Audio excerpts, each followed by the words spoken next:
Do I make myself clear? Spitfire blasted. Yes, ma'am, Soarin answered. Great, then you have to stick by the end of tomorrow. When I come back in 15 months, I expect nothing less than top-notch Wonderbolts. You can count on me, Spitfire. Soarin assured his general. You have been a child of this game before, Soarin. I have no doubt that these flyers will not miss a single wind beat while I'm away. Spitfire rose from his seat, dismissed, as Soarin tread out of Spitfire's office. He was greeted by Blaze, one of his fellow Wonderbolt companions. So, how did it went, Soarin? She asked. Soarin hesitated in answering Blaze at first. He should keep his cool. I have never felt Spitfire before. He felt on everybody, lay inside him like a boiling fit mud. But that was the whole Wonderbolts. If you don't have the self-confidence, here, fake it till you make it. Especially if you are supposed to lead like Spitfire expected Soarin to do. I'm supposed to take charge by the end of tomorrow, Soarin answered confidently. Blaze sensed that Soarin was nervous. He always knew when he started to be confident. I'm sure it will go fine. You have gotten all the other things before, and now they also respect you. So, what's your impression of newest recruit? Soarin changed the subject. You mean Rainbow Dash? Blaze asked. Yes, I think she's okay. She sure nails all the routines. And she's tough, but nothing you can handle. Blaze laughed and latched Soarin on the leg. Soarin almost laughed, but he kept his cool. Dean was serious now, he needed to become a leader. But become a leader wasn't a problem for Soarin. What Soarin really hoped was that he would become a leader that makes the Wonderbolts better than they ever before. Anything that would make the bland phrase, oh yeah, I remember that goal. He was a leader for a while. Following that, they were training session. Spitfire was still in charge of the SOE pony. To the right of Soarin from Rainbow. So far, she had proven herself to be one of the best recruits in Wonderbolt history. Her wing beat timing and air handling pretty much put her in a league of her own. He looked at her now. Her beautiful mane and tail were completely strident colors of the rainbow. Did his heart just give an extra beat? No, he turned away his head and focused on flying. At the end of the day, Spitfire had the Wonderbolts attempt. Listen up, flyers. Soarin stood perfectly still on his toes together with the others. Spitfire continued. I will be going away for a while. While I'm gone, Soarin is going to take the charge. When Spitfire got to the end of her speech, she called out Soarin. Soarin, step up. You have your work cut out for you. Soarin heard Spitfire's whisper in his ear as she walked past him.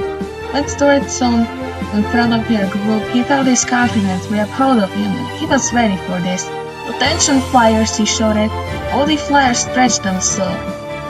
Soarin walked past each one of them. They all seemed to be disciplined and self-fortified. He looked at 5-3 now, who kept his head quite high. Did Raven throw her head in his direction for a split second there? He flung his head towards her now, but she was standing completely straight. Maybe it had been his imagination. Following day, they had their first training session with him as a leader. He flew a point now. On his signals, the group called out various choreographed moves. Soarin now raised his hook and gave the signal to form a big V. The move went smoothly with him flying to the point of the V. He gave the signal to turn the V into an A without the middle line. He watched other flies pass him by on the side. Now Rainbow looking at him on the way. This caused her to bump in the surprise. The following chain reaction sent flyers stumbling. Dash, he heard Blaze shout, but Soarin wasn't thinking about her. He was too occupied cursing herself. Well, this begins well. The thoughts peered right through his brain. Soarin had a bad feeling while he stabbed as a leader. After the training flight, Soarin called Raven Dash into Spitfire's office, which were now his office. Dash entered through the door now. What is it, Soarin? Dash asked. Dash, about the training flight we had today. What was your impression of it? Dash was silent for a moment. She didn't answer. Nothing that comes to my mind, sir. I was thinking about what happened when we performed number 28. That should have been an easy move for you, but you seem to be a little distracted. Dash looked at her, Soarin with disappointed eyes, but was her hook shaking slightly? I lost my eye on the ball, so nothing that will happen again, sir. I sure hope so. That's all for now. You are dismissed. Sir, English blurted out. It sounded almost like a question. Soarin looked bewildered and Rainbow pupils diminished. I mean, yes, sir, she stammered. She turned around and trotted out of his office. Sure, sir, the words echoed inside Soarin's mind. Why would Raymond have just truly been dismissed from his office? The following day they all had a new training flight. This time it went smoothly, but there was something different from their last flight. Soarin looked to the right. Raymond was not flying in the usual position. He leaned his head slightly. The Rainbow Maid was flying at the edge of the formation, furthest away from him. Soarin approached Fleetwood after the training. I don't know why she wanted to switch places, but she kept begging me. Soarin approached Raymond later the same day in the locker room. Hi, Raymond. Raymond wrapped her head around and looked at Soarin. For some reason, she seemed to be too caught up in the moment. Hi, Soarin, she answered hesitantly. Her towel went sliding down from her mane to the floor. She didn't seem to notice it while she was looking at him. She smiled nervously. Her smile froze for a second. She seemed to take a deep breath, as if she were trying to pull herself together. She put on a blank, determined look. Was there anything you wanted to ask me, sir? She spoke formally now.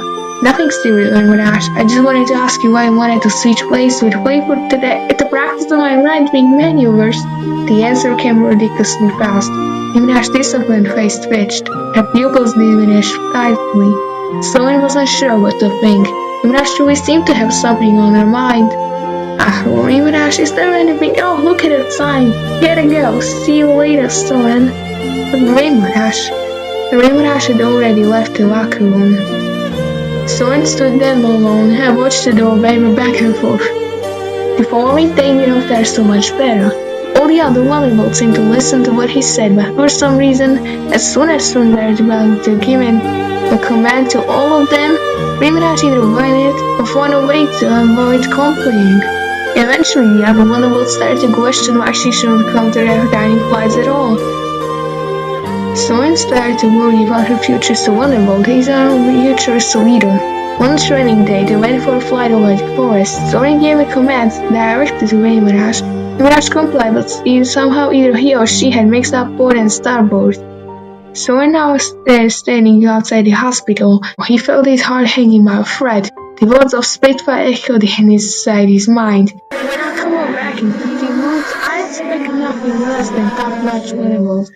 Soarin wasn't sure he had said port over starboard. The word went blurry as tears formed in his eyes. He closed his eyes and snorted. He quickly swallowed his cry in case a Wonderbolt was nervy. As he walked away from the hospital, he stopped. He took a deep breath and closed his eyes. He made his decision. He was going to temporarily suspend Raymond just for a little while. Even though he didn't know if he said port or starboard in the latest incident, it was still clear that she had let herself become distracted during the training flights for a while now. Someone called Raymond to his office, but she had never appeared. Someone checked by the Wonderbolt lockers, but she wasn't there. He then followed away the Wonderbolt and started asking around. Nobody seemed to know where she might be. He was now soaring through the clouds. Suddenly, he spotted a black cloud ahead. Soarin flew up and landed on top of the cloud. He didn't have his Wonderbolt uniform on. In front, he spotted colors within the blackness. The colors went on top of the cloud. Raymond asked, the cloud shifted. The blackness disappeared. The whiteness made the cloud as the sunbeams hit it. The Rainbow Maid rose and turned around. Oh, hi, Soarin, she said. She sounded relieved. Soarin had the news of her suspension at the tip of his tongue, but for some reason, it didn't seem to matter now. Are you alright? He asked. She smiled, and yes, she said.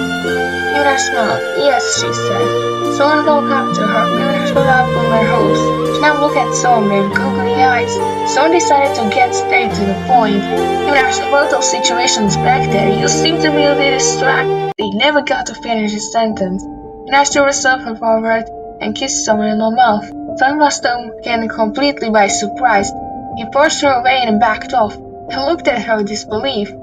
Raymond's face twitched like she had realized she had done something stupid. Her eyes sparkled with regret as the cloud underneath her giant blanket again. Soarin wasn't sure what to do. He flapped his wing and left the black cloud behind him. Soarin's mind were in complete turmoil as he flew over Wonderbolt. The thoughts went through his mind in black and white.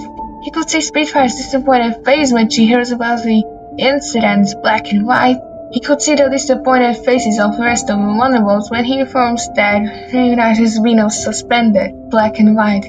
He could see Hydwin's battered wings laying on a hospital bed, black and white. He could see the rainbow mane in flight. Suddenly, Soarin stopped. He hovered in mid-flight. He breathed heavily as he thought about it. Her rainbow mane brought colors to his dark thoughts. Her kiss delighted on him. There were no worries about leadership and responsibilities, only happiness. A smile formed on his face. He wheeled around and flew faster than he had ever flown before. Mirage was sitting on the rim of the black cloud. She looked over the body wheel and let her thoughts torment her. How could she have been so foolish and fall in love with the leader of the Wonderbolts? How could she, one of the most resilient and toughest ponies around, have fallen for a cold so easily? And on top of that, fallen in such a house-shaking way that she couldn't even focus on what she were the best at, flying. She didn't care if she were to be suspended or not. All she wanted was him, but now she had probably read it for both herself and for him. Nash felt the tears running down her cheeks. She started snorting. There was a patch of white and blue in the stands. Nash sprayed her eye. The tears stopped. She felt her heart race. Soarin. A huge smile formed on her face. That huge smile of happiness slowly transformed into a broad smile of determination.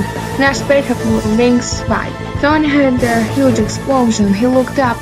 A huge circle rainbow spread itself up in the sky. A straight rainbow painted itself from the middle of it. It was a standing green woman was coming towards him. Soarin gasped and was swooped by the rainbow. The world was blurry. The rainbow ended through the window into Twilight's library. Soarin found herself laying on the library floor. He looked up. Mirage was lying just beside him. Their lustful eyes met. Soarin felt his heart thump violently. Nash, he whispered in the middle of his heavy breath.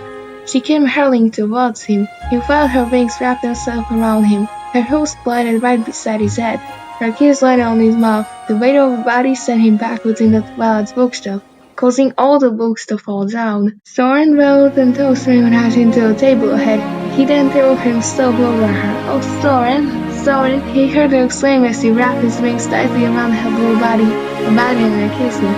Ink was thrown and smeared all over the empty parchment. Books were flying in all directions. The heavy breathing was Soarin and Mirage echoed through the crystal library ball. There was the crashing sound of furniture breaking and decor tumbling. The boundary wall was torn down. It fell down over them. It bumped violently as the birds underneath found their way into their nest. The rest of the bundle slowly soared towards the ground, revealing Twilight's Valkyrie standing up in the doorway, standing in disbelief with her mouth open. Behind her stood the entire group consisting of small figures uncalled from the schoolhouse. "Twilight, is this another friendship lesson, Twilight?" Pipsqueak asked enthusiastically.